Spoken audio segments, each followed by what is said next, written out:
Hi, in this video we're going to continue our set of videos looking at what was happening pre-war to the changing lives of the German people. We started out looking at workers, women, young people, and last video we were looking at persecuted groups, and in particular we were looking at the Nazi racial policy, and we were saying that Nazis saw really two groups of people: Übermenschen, the superhumans, the Aryan strong Germans, and the Übermenschen, who they saw as subhuman, and in particular the one group that they really focused on were the Jews. And in this video I'd like to look at how Jewish persecution changed from 1933 to 1939. So how did Jewish persecution change in the years up to the war? Now, it's a really important point to understand, and the really important point to understand about these pre-war years is that Jewish persecution builds year on year, and it does so quite slowly to start with, and then it ramps up towards the war. It's a really important thing to understand that the Nazis didn't come into power immediately and start murdering Jews. However, they did come into power immediately and start persecuting Jews in horrific ways that builds up slowly and evolves over time to the point where when they enter the war, that's when the Holocaust truly does begin. Now, the Nazis used their anti-Semitic myths that we looked at last lesson to justify persecuting the Jews in a variety of ways, and the Jews in this period were persecuted horrendously. Firstly, they were socially excluded from German society. So signs like this one here, and this is a metal sign, were put up often in parks, shops, restaurant, road signs, and they said things like this: Jews not wanted here. So if you were Jewish at the time, there was a really obvious visual sign that you were not wanted as part of the German society. And you can imagine how people would have felt as a result.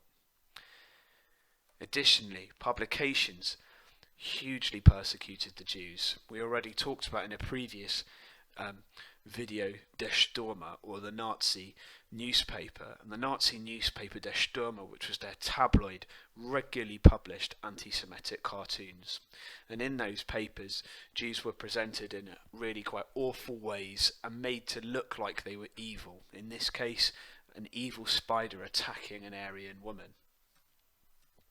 Jews were also physically persecuted, and that built over these years 33 to 39, and they were persecuted in different ways.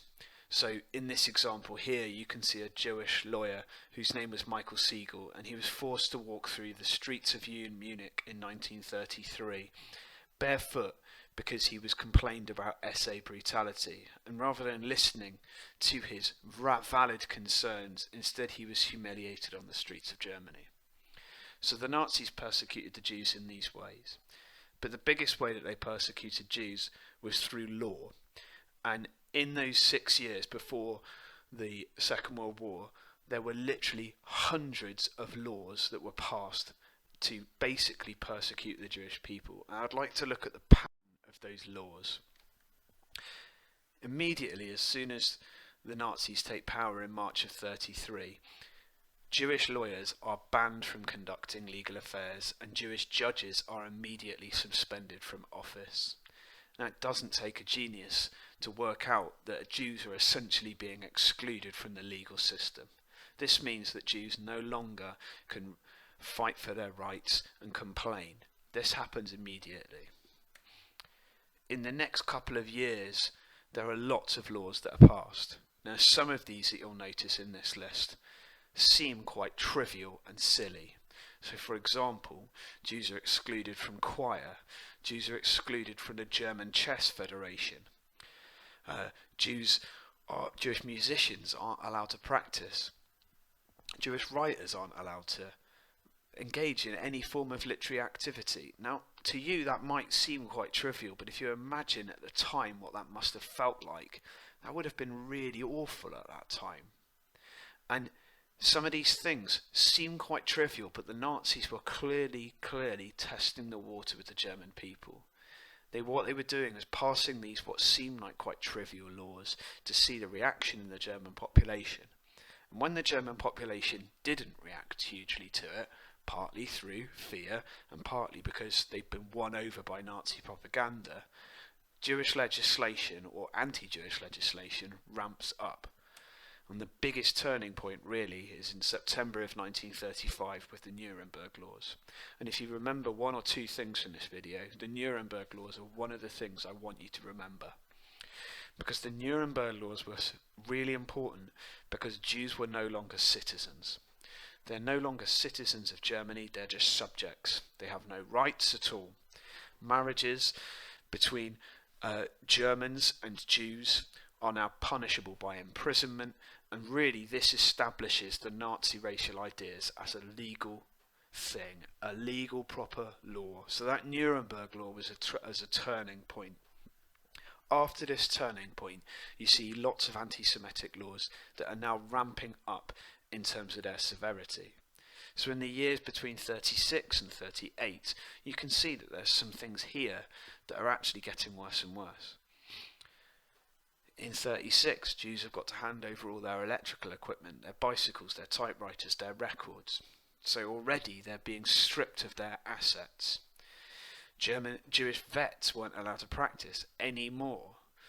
Jews were forbidden from obtaining a doctorate, so they were basically excluded from university, and they're banned from including in things like the Red Cross. So they're purposely being excluded more and more from society. So again, you can see this pattern. This is building in terms of its severity. 1938 was an absolutely fundamental year for this, and it was a fundamental turning point in that persecution for Jewish people got worse. And again, you can see it here. So for the first time, Jewish doctors are now not allowed to practice on anyone who was not Jewish.